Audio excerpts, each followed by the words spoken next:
오늘은 요한일서에 나온 말씀에서 사랑에 대해서 교제할까 합니다. 무슨 형제 사랑에 대해서 얘기하면서 포괄적으로 하나님께서 형제 사랑에 대해서 요한일서에서 또 다른 성경에서 말씀하신 것들을 같이 생각해 볼까 합니다.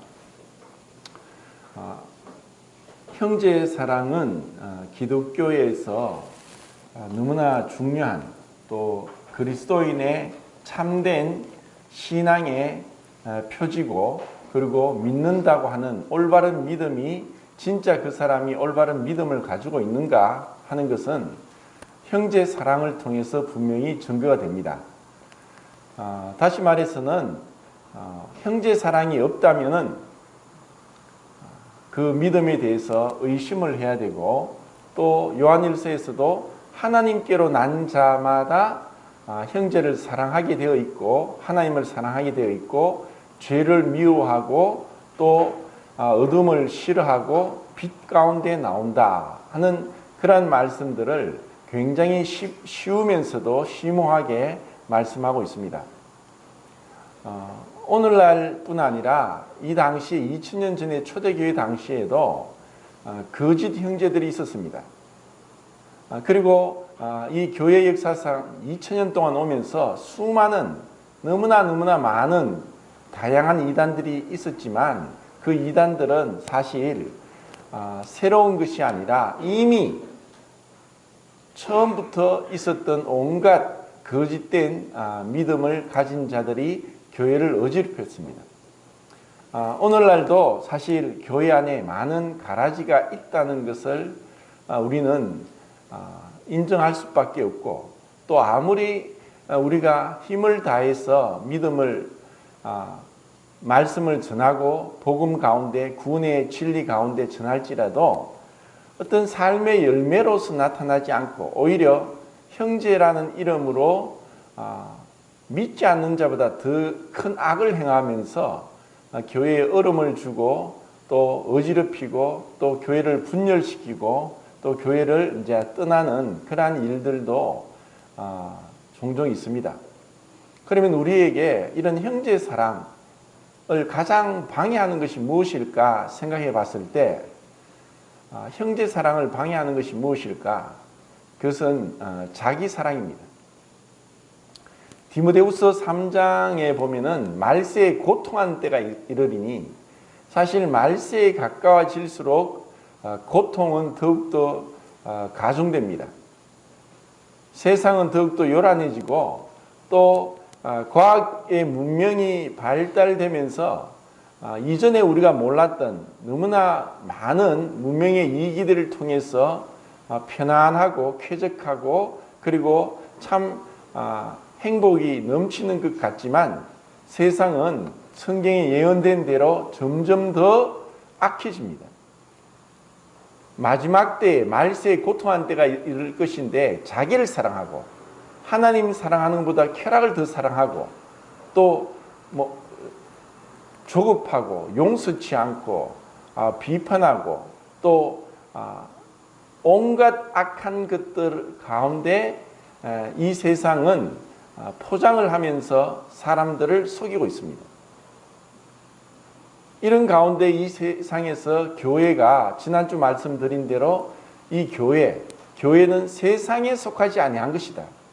이것은 우리가 인위적으로 분리시킨 것이 아니라 하나님께서 세상 가운데서 불러내신 것이고, 하나님께서 이 교회를 세상과 완전히 다르게 하나님의 피로 값주고 사시고 우리를 깨끗하게 하시고 또 우리를 하나님 말씀에 순종할 수 있도록 하셨다. 이것이 바로 교회고, 그리고 이 교회 안에서 이런 자기 사랑을 극복하고 형제 사랑으로 나아가도록 우리를 불러주셨다는 것입니다. 이제 요한일서 2장을 보겠습니다. 2장 9절, 10절, 11절을 같이 읽겠습니다.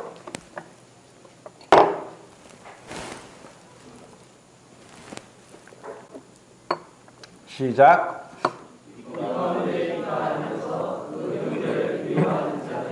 지금까지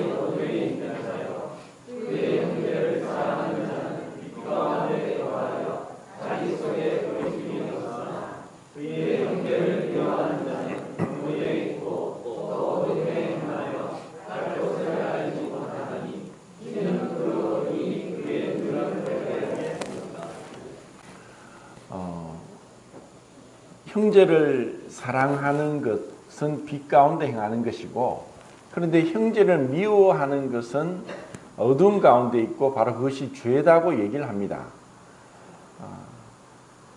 형제를 미워한다. 이런 미움은 사실 죄의 한 모습인데, 우리가 분명히 죄의 형벌로부터 구원을 받았지만 죄의 권세로부터 구원을 받아 가야 되기 때문에 꼭 형제를 미워한다는 것이 구원받지 않았다고는 할 수 없습니다. 사실 정직하게 또 제 자신을 돌아보고 할 때 저는 참 사랑이 없구나 하는 것을 너무나 뼈저리게 느낍니다. 그렇지만 사랑은 참 주님의 은혜로 내 힘이 아니라, 나에게 있는 사랑이 아니라 주님이 주시는 힘과 능력과 지혜와 또 그런 감동으로 사랑을 할 수 있도록 계속 우리는 배워가는 것이고, 천국 가기까지 교회에서 이 형제 사랑을 실천하면서 우리를 자라게 하신 것이 하나님이 우리를 구원하신 목적입니다. 그런데 이 구원에 대해서 너무나 잘못 가르치면서 마치 구원받은 것이 뭐 보험을 들은 것처럼, 화재 보험을 든 것처럼 이제 내가 구원받았으니까 천국 간다고 하면서 너무나 자유롭게, 너무나 자유분방하게 그렇게 살아가는 자들이 너무 많습니다. 형제 사랑이 무엇인지 모릅니다. 형제를 미워하지는 않지만 무관심하면서 자기 사랑에 더 집착되기 때문에 정말 이 사랑을 나누어 주면서 이 형제 사랑을 실천하면서 주님을 배워가고 알아가도록 하셨는데 그냥 그 자리에 머물러 버립니다. 이것을 저는 베드로후서 1장 5절 6절에서 사랑의 프리즘이다라고 이제 생각을 하는데, 한번 적고 이제 말씀을 드리겠습니다. 믿음은 믿음의 덕의 지식을, 지식의 절제를, 절제의 인내를, 인내의 경건을, 경건의 형제사랑, 그죠? 자, 이것이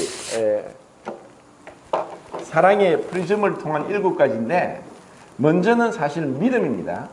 그런데 이 믿음에 대해서 잘못 전하면서 믿는 것으로 인해서 믿는 자는 누구나 다 구원을 받는다고 하는 그것을 공식으로, 지식으로 외우면서 그 자리에 머물러 버리는 것은 참으로 잘못된 복음입니다.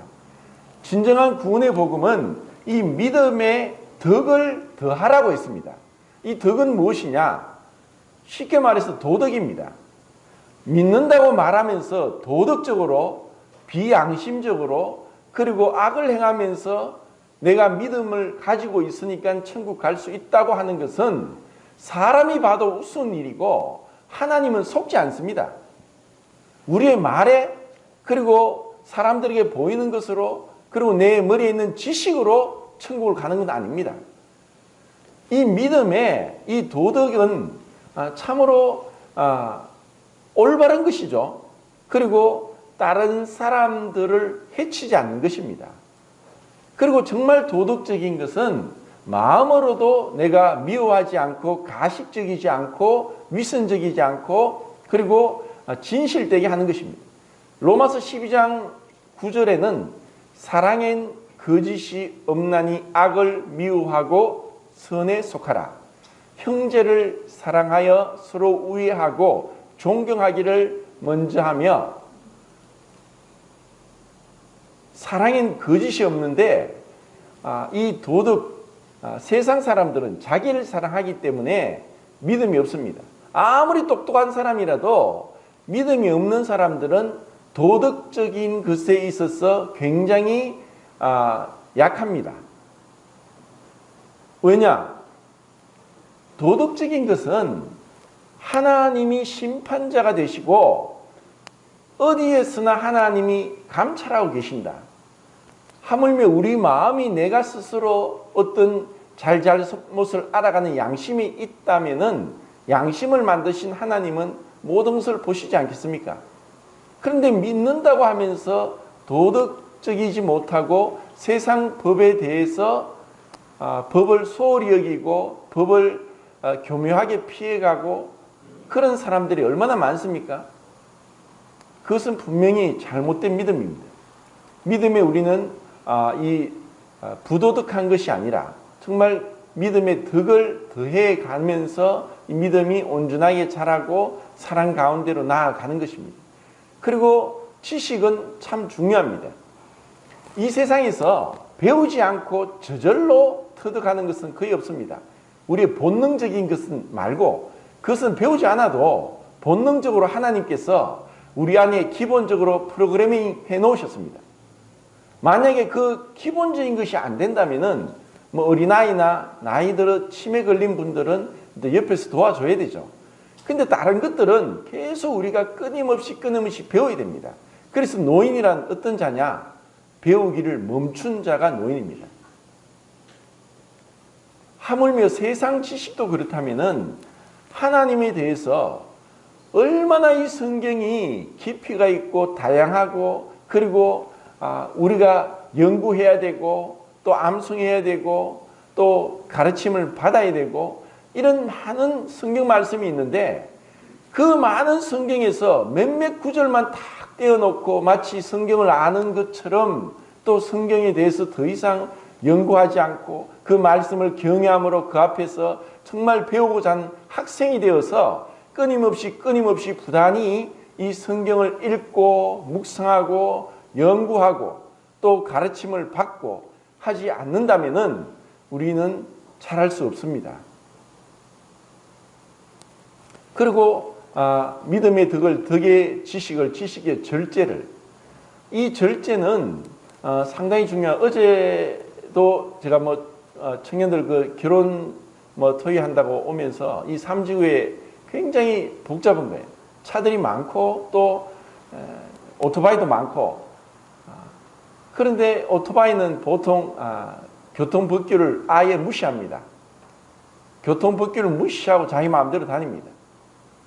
그냥 이 절제는 우리 안에서 스스로의 어떤 절제가 없다면은 동물과 다를 바 없습니다. 세상에 사회생활을 하면서도 절제하지 못하면은 짐승이죠. 그런데 우리가 다른 사람들과의 관계에 있어서 이 절제가 없으면 내가 아무리 좋더라도 잠언에는 그런 말씀이 있습니다. 아침에 아무리 노래를 부르면서 다른 사람을 축복해도 너무 새벽 일찍 하면 저주를 받을 것이다. 그런 말씀이 있는데 잠을 자가 피곤해서 잠을 자야 되는데 막 그러면은 얼마나 힘들겠습니까? 그러니까 내가 아무리 좋다 하더라도 상대방에 의해서 절제가 되는 것, 배려하는 것, 그리고 자기 유익을 굳지 않는 것, 그리고 다른 사람을 기쁘게 하는 것, 이러기 위해서는 내가 절제가 필요합니다. 그리고 이 절제가 자기 자신의 어떤 욕망이나 어떤 능력이나 이런 것을 절제하는 것을 우리는 주님을 통해서 너무나 잘 볼 수 있습니다. 40일 동안 줄이시고 그 광야에서 시험을 받으실 때 주님은 얼마나 놀라운 절제를 보이셨는지 모릅니다. 만약에 주님이 절제하지 않았더라면 그 자리에서 사단은 죽습니다. 무중행이 들어가야 될 것입니다. 주님이 왜 그렇게 능력이 있음에도 불구하고 네가 만일 하나님의 아들이면 감히 사단이 예수님을 향해 네가 만일 하나님의 아들이면 이 돌이 떡이 되게 해라. 주님은 그 능력이 없었기 때문에 하시지 않은 것이 아닙니다. 덜 시장하셨기 때문에 하시지 않은 것이 아닙니다. 사람이 떡으로만 살 것이 아니요 하나님의 입에서 나오는 모든 말씀으로 살 것입니다. 우리는 육체가 있고 혼이 있고 영이 있다고 했습니다. 우리 그리스도인의 삶은 육체를 따라 사는 삶이 아닙니다. 십자가의 원수로 행하는 자가 누굽니까? 그들의 신은 배다고 했습니다. 오늘날 이 먹는 것, 육체의 쾌락, 자기를 사랑해서 자기를 희생하기를 거절하고 자기가 좋아하는 것을 찾아가면서 정말 이 형제 사랑을 위해서 헌신하고 자기를 겸손하게 내려놓고 하는 것이 없는, 너무나 적당하게 자기는 신앙생활을 잘한다고 착각하면서 살아갈 수 있습니다. 그런데 어른이 되어서도 이런 자기 사랑, 자기 집착에 빠져가지고 내가 나를 너무 사랑하다 보니까 마치 나르시스 얘기 들어보셨죠? 나르시스가 이제 연못에 비치는 얼굴을 보고 너무너무 자기 모습이 이쁜 거예요. 그런데 자기는 그 연못에 비친 모습이 너무 예뻐서 그 사람과 사랑하기 위해서 껴안았는데 뛰어들어서 연못에 빠져 죽게 되었는데 거기서 핀 꽃이 나르시스 수순하다 뭐 그런 얘기를 하죠. 그러니까 자기 사랑에 너무 빠져 있는 거예요. 자기 사랑에 빠지면은 형제 사랑을 할 수 없습니다. 이러한 절제는 사랑하게 될 때 배우게 됩니다. 그리고 이 절제가 이제 다른 사람과의 관계에서 인내로 나타나죠. 인내를 다르게 이제 풀었으면 우리말로서 오래 참음입니다. 고린도전서 13장이나 고린도후서 12장 12절에 사랑은 오래 참고 오래 참는 거죠. 왜 오래 참느냐? 사랑하기 때문에. 하나님께서 우리를 향해 오래 참지 않았더라면 우리 아무도 구원받을 수 없습니다. 하나님이 그 거룩한 진노를 나타내시면은 우리는 당장 죽어야 됩니다. 그래서 우리가 그 주님을 배워가는 것은 오래 참는 것을 배워가는 것이다 라고 생각하면 됩니다. 제가 좀 길지는 않지만 이렇게 한 20몇 년 사역을 하면서 배운 것은 누구의 여러 가지 얘기가 들어옵니다. 누가 이런 것에 대해서 좀 야단을 쳐야 되고 또 좀 권면을 해야 되고 또 그런 것 저렇게 해서 좀 큰일 나겠다고 이런 얘기 많이 듣습니다. 그런데 그러한 것들이 이제는 그런 것을 듣고도 기도하고 참고 또 기다리고 또 형편을 보고 해서 당장에 그렇게 얘기를 하지 않습니다. 왜냐하면은 연약함이 있으니까. 그리고 어떻게 보면은 제가 지난주 말씀드린 대로 고린도전서 4장 15절 말씀을 생각하면은 부모의 마음이라면은 사실 자식이 마음대로 되지 않죠. 자식을 이긴 부모가 없다.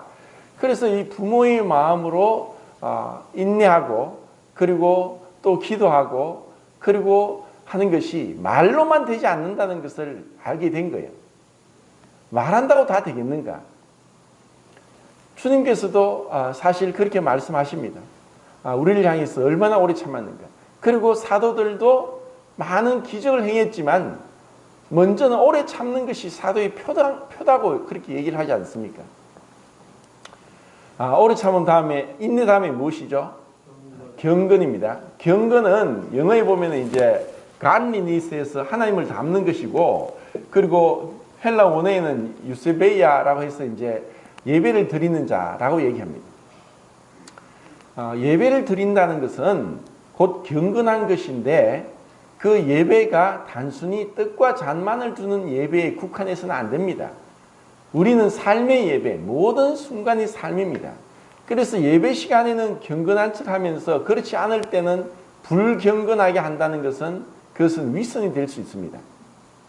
그리고 또 그래도 가능하면 우리는 예배 시간 전에 일찍 와서 묵상하면서 잠잠히 거룩하신 하나님 앞에 있어야 됩니다. 제가 아침에 예배 시간에 있으면서 정말 두려움이 왔습니다. 하나님의 두려움 앞에 하나님이 그 거룩함을 조금이라도 비친다면은 우리는 다 불타 죽을 자들인데, 티끌 같은 자인데, 먼지 같은 자인데, 이런 자를 위해서 그 하나님께서 이렇게 완전히 무방비로 떡과 잔을 우리에게 보여주면서 이렇게 자기를 다 내주셨는데, 그런데 우리가 이렇게 무감각하고 무정하고 무자비하면서 이 주님의 완전히 바보 같은 모든 걸 내어주는 전혀 계산하지 않는 이런 사랑 앞에서도 우리가 이렇게 무디고 그 주님 앞에 이 감사가 이렇게 부족하다는 겁니다.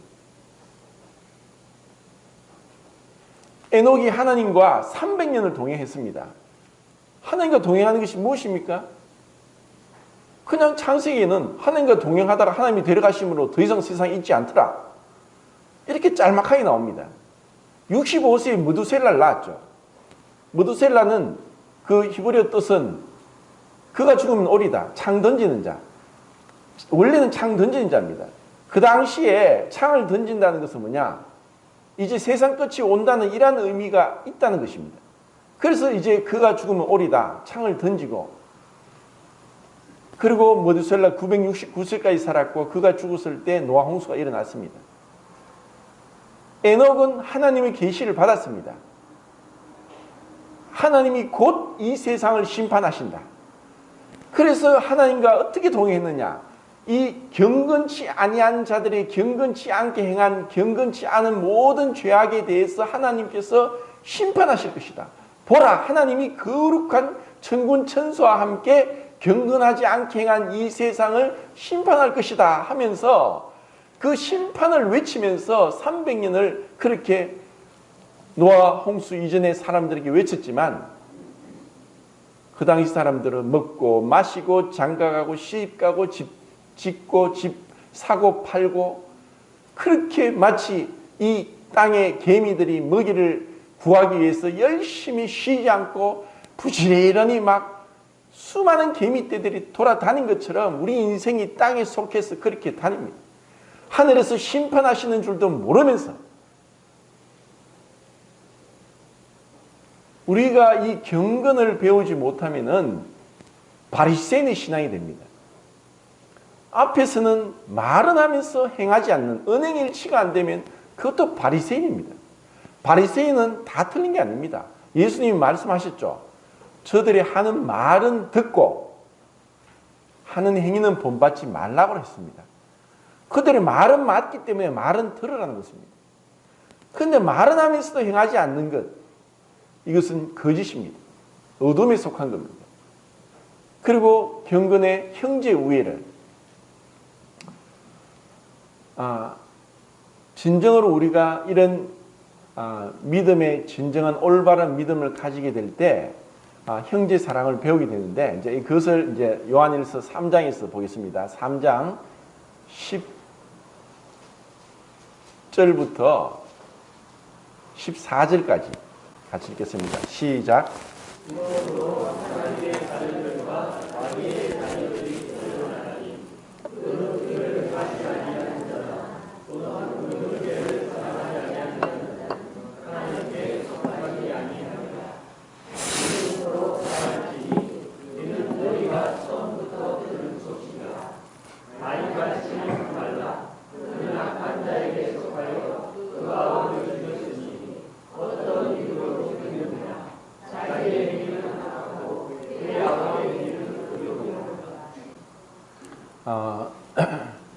최초의 그 형제 간이 정말 끔찍하게 살인이 일어났습니다. 마태복음 5장에서 예수님께서 원수를 미워하라 하는 말을 너희가 들었으나 나는 너희에게 이르노니 형제를 마음으로 미워하는 자마다 이미 살인한 자다. 주님은 원수를 사랑하라는 말씀하셨고 또 살인하지 말라고 말씀하셨는데, 마음으로 미워하는 것이 곧 살인이라고 말씀을 하십니다. 마음에서 미움이 있고 그것이 행동으로 나오는 것입니다. 그리고 율법에도 형제를 마음으로 원망하지 마라. 또 형제가 어려움을 당했을 때 형제의 뿐 아니라 원수의 나귀가 짐을 싣고 가다가 넘어졌다면은 못 본 채 하지 말고 가서 일으켜줘라. 이것이 하나님의 마음입니다. 하나님의 사랑입니다. 우리는 생각할 때 원수가 아니라 원수의 어떤 나귀가 짐을 싣고 가다가 넘어졌습니다. 그러면 우리는 잘 됐다고 속으로 생각하겠죠. 그런데 주님은 비록 원수일지라도 그 원수의 나귀일지라도 짐을 싣고 가다 넘어졌으면 일으켜줘라. 못 본 채 하지 마라. 하나님이 우리 마음을 감찰하고 있는데 세상 사람들은 하나님이 안 계신 줄 압니다. 심판하지 않는 줄 압니다. 하나님이 모르는 줄 압니다. 그런데 우리는 모든 것이 하나님 앞에 벌거벗은 것처럼 드러났습니다. 그런데 우리 마음으로 누군가를 미워하면서 스스로 그렇게 종이 되는 그것은 마귀가 좋아하는 것이고, 미움이 있을 때 마귀가 반드시 우리를 시험하고 넘어지게 하고 공격합니다. 죄가 있기 때문에 마귀가 공격하지, 깨끗하고 주님께서 우리 안에 거하시는데, 그리고 미움에 대해서 정말 어떻게 보면은 미워할 수도 있습니다. 살아가면서 우리는 육체를 가졌으니까. 그런데 아무리 원수같이 나를 미워하고 저주할지라도 주님의 사랑이 넘치면은 그 모든 것이 그냥 물거품 좀 사라지는 것입니다. 왜 우리가 형제를 사랑하느냐? 주님께 받은 사랑이 너무나 크니까. 그러면 그 사랑이 뭐냐? 사랑함으로 주는 것입니다. 내가 무엇을 주느냐에 따라서 내 사랑이 측정됩니다. 주님은 자신의 모든 것을 주셨습니다. 이 세상에는 기명으로 헌금을 하고 또 그것을 드러내고 그리고 계속 강요를 하고 합니다. 그건 얼마나 우스운 일입니까? 주님이 우리의 때 묻은 돈을 원하십니까? 자발적으로 기쁨으로 스스로 하는 것이 헌금이든 헌신이든 자발적으로 기쁨으로, 그리고 주님의 사랑에 감동되어서 빅토리아를 폭포를 발견한 그 리빙스턴이라는 선교사가 있는데, 그분이 원래 영국 선교사입니다. 영국에 선교하러 갔다가 제일 먼저 아프리카에 아무도 몰랐던 그 빅토리아 폭포를 발견했죠. 그분이 어릴 때 사람들이 헌금하는 걸 봤습니다. 근데 자기는 헌금을 하고 싶은데 헌금할 게 없죠. 그래서 어떻게 한 줄 아십니까? 모르시는구나. 헌금함 위에 올라갔습니다. 하나님, 저는 드릴 게 없습니다. 제 몸을 드리겠습니다. 어린 아이가. 그래서 이 아이가 나중에 커서 자기의 삶을 아프리카 선교사로 그렇게 모두 바친 겁니다. 우리가 주님의 사랑을 할 때 그때 우리는 무엇을 드려도 아깝지 않는 거예요. 자발적으로 주님이 나에게 이렇게 주셨는데, 주님이 나에게 자기를 다 버리시고 주셨는데 우리가 왜 무엇을 못 드리겠습니까? 우리가 참 주님의 사랑을 너무나 모르는 것 같습니다. 그냥 사람에게 어떻게 하든 자기 사랑, 주님도 사랑하고 나도 사랑하고, 주님도 영광받고 나도 영광받고, 그래서 자꾸 드러내려고 하고, 우리는 정말 주님 앞에 늘 자기를 비추면서 2장 1절, 2절, 3절 말씀을 늘 잊지 않고 기억해야 됩니다. 복음적 회개. 우리가 주님 앞에 늘 그 앞에 자백하고 회개하고 우리를 정결케 하고 위선적이지 않게, 또 내가 혹시 잘못하는 게 없는가, 또 다른 사람을 어렵지 않게 하는가. 아무리 우리가 살아가면서 자기 고집을 버리고 절제하고 인내하지 않는다면 사랑하지 않는 것입니다. 아무리 해도 변화되지 않는 사람, 그냥 사람들은 포기하죠.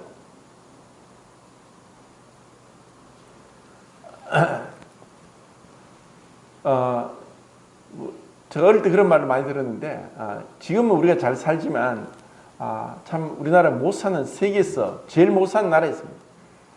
그런데도 흉년이 들면은 어른은 배고파 죽고 아이들은 배 터져 죽는다는 그런 말을 합니다. 이것이 어떤 사랑하니까 내가 먹는 것보다 이 아이가 배부른 게 더 좋기 때문에 내가 굶더라도 아이에게 주는 게 부모의 마음이고, 이것을 우리가 다른 사람에게 점점 이러한 사랑의 지경을 넓혀 가야 되고, 그리고 우리가 그렇게 변화되어 가야 되는 것입니다. 16절 17절 읽겠습니다. 시작.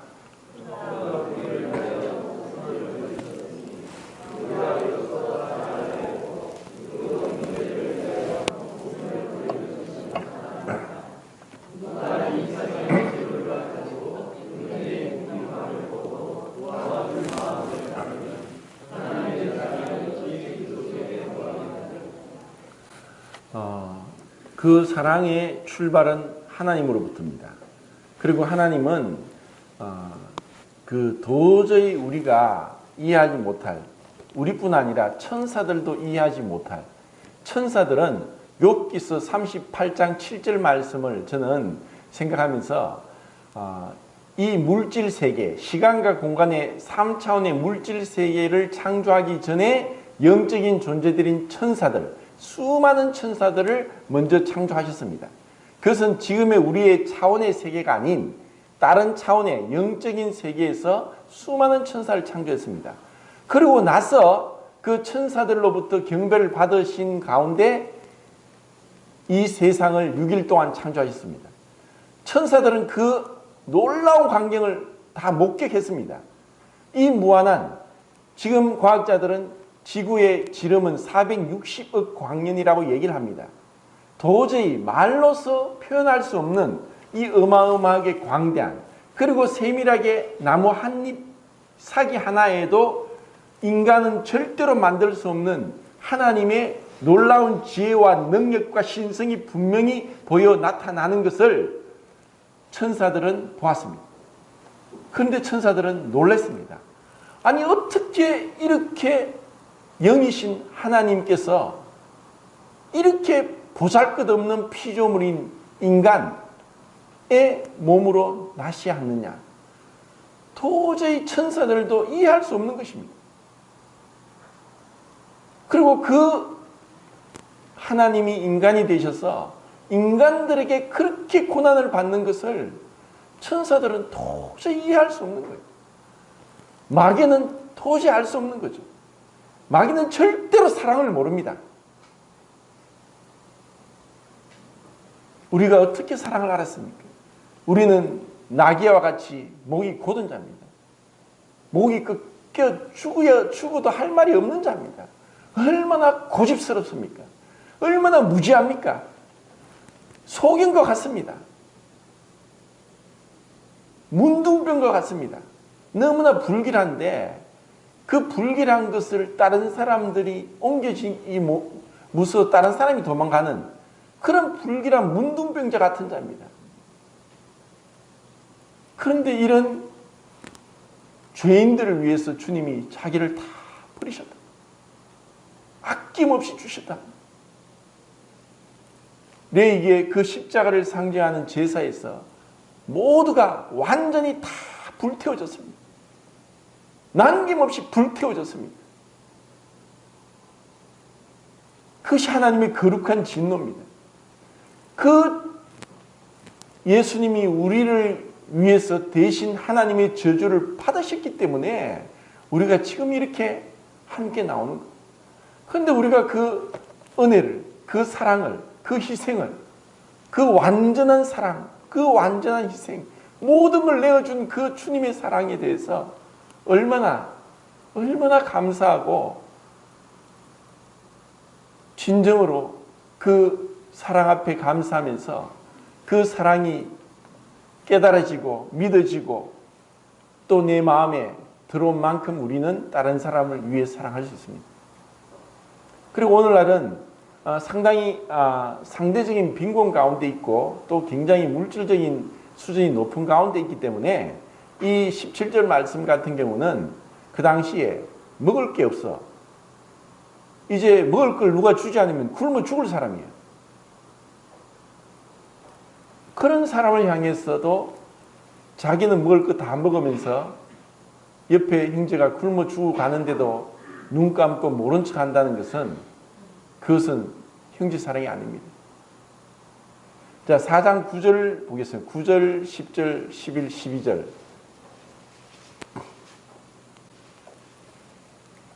자, 시작.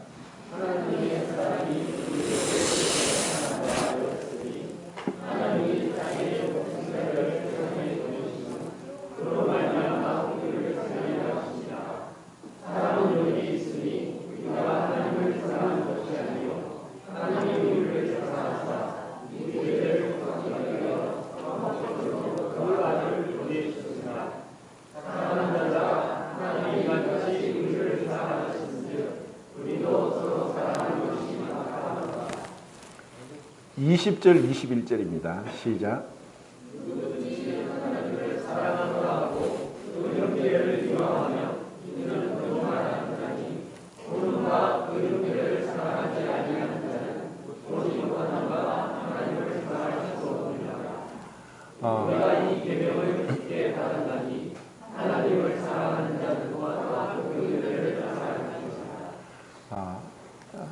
하나님께서 우리로 하여금 내 믿음이 진실된 믿음인가 그렇지 않은가를 시험하도록 이 형제 사랑을 교회 안에 실천하도록 하셨습니다.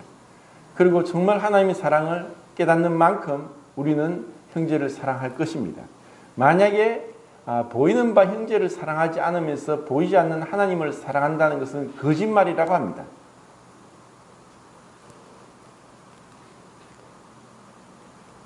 그런데 이렇게 사랑하기 위해서는 성숙함이 필요하고 또 제가 이 베드로후서 1장 5절 6절에 말씀하신 것처럼 단계들이 필요합니다.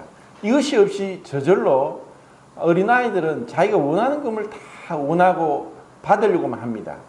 그리고 자녀들은 항상 그런 것 같아요. 내가 부모에게 받은 것보다 받지 못한 것을 생각합니다. 그런데 부모는 내가 준 것보다 주지 못한 것을 안타까워합니다. 이런 마음이 우리에게 사실 필요하다는 거죠. 그런데 그렇지 않으면 판단하고 또 함부로 예의 없이 무례하게 행하고 절제하지 못하고 그러면서 다른 사람에게 말로서 행동으로서 상처를 줍니다. 어떤 의미의